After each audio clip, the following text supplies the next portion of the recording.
Hey everyone, Tony Walsh here. Welcome back to another edition of What's New on the Farmstead. And you can see the sprinklers running back there over the corn, white acre peas, zipper peas, and okra. And if you're new to the channel, this What's New series, for the lack of a better term, I'm just going to take snippets from all week long and just upload them every Monday to just keep my subscribers of what's happening on the farmstead. So what is happening? Let's find out. Now on this side of the road where the house is, there's 12 pecan trees, and yes, we say pecan in South Georgia. Unless we're selling them, then they're pecans. But they're in bloom.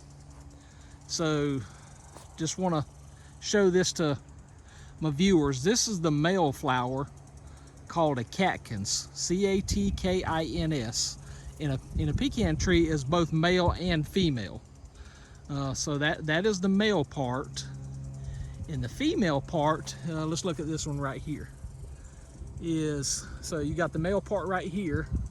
If I can get that to, this right here is the antler, or the female part. See, it just fell off because they're already dried up. So hopefully they have already pollinated and taken roots. You can see one right there. They're so small it's hard to get zoomed into where you can, and the wind's blowing too. So you got the male and the female right there, and the wind just does its job. So hopefully we will have a better crop of pecans this year than we did last year. One, because I'm fixing to start watering these things, which, you know, hasn't been really a priority in the past, but now that we're moving over here, I'll have a little bit more time. Just like now, I've got time to be watering trees. So that's just snip number one for what's new at the farmstead. Here we are back at the garden, and we planted this corn in these white acre peas. No, I'm sorry, that corn, and that okra last Monday. So when I'm posting this on Monday morning, that is a week. Then we have these white acre peas that were planted Wednesday, so they're not even a week old.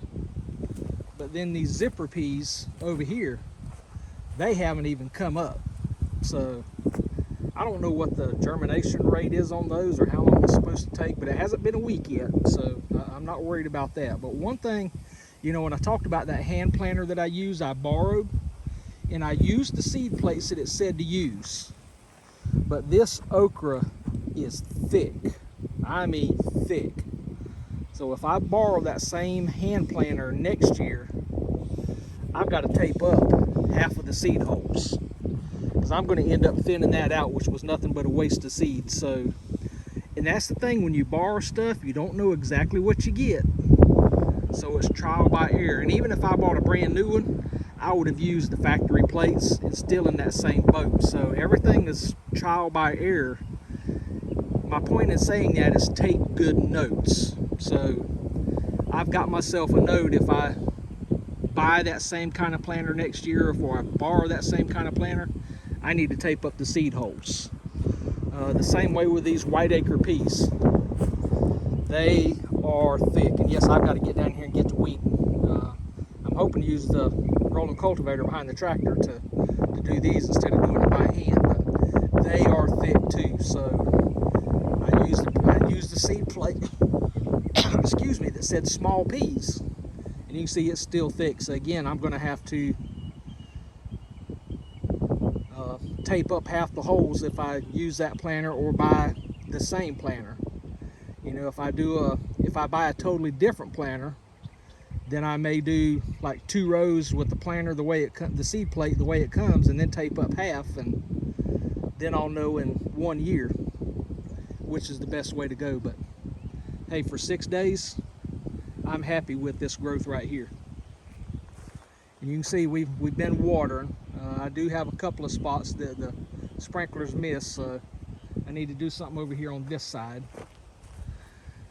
But our cucumbers are starting to grow. You can see we've got our hog panel trellis up and just got some stakes there to try to get them to come straight up, and then we'll lean them over. Got some more white acre peas here that John had bought. So for us, these were starters. You see the rain fixing to flow, so I'm fixing to have to quit here. But you see, I saw the run the drip irrigation. All right, I got to go. That's the video for this week. We'll catch you on the flip side. Y'all take care and God bless. Well, that was too abrupt of an ending. And so I'm standing under the shelter, and there's nothing like standing under a metal tin roof and hearing that rain hit it.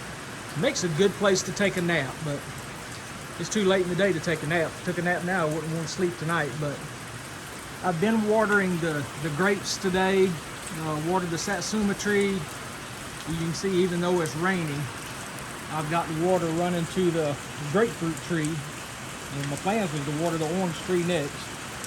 So I'll turn the water off to the grapefruit on my way to the house if it slacks up a little bit.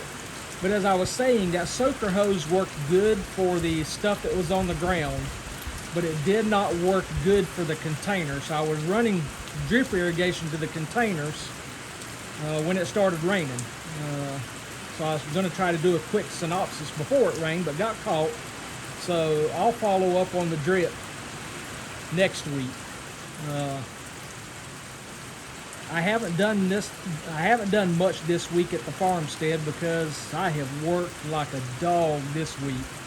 Andrew flew in on Friday morning from Fort Drum, New York, so he's been home, and I'm filming this on Sunday afternoon, so he leaves tomorrow morning, I think about 4 o'clock. So haven't had time to shoot any video with him in it, because he's been out seeing friends and been on a date, seeing a girl, so he's had more important things to do besides hanging with Mom and Pa. So he'll be back the middle of June, and he'll be back for a month, and we're going on a cruise then, so you'll have a bunch of footage with Jackie, myself, and Andrew.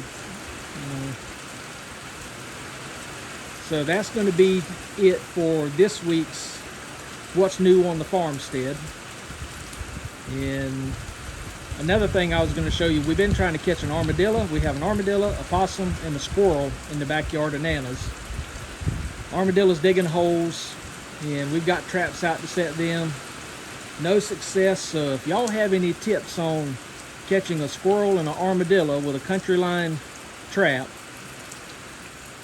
leave me your tips and tricks below. I've watched several YouTube videos, and I've tried a couple things, still no success. So if you've got any great tips on catching armadillos and possums, let me know. Now this is the end of this video, so until we get back together, y'all take care and God bless.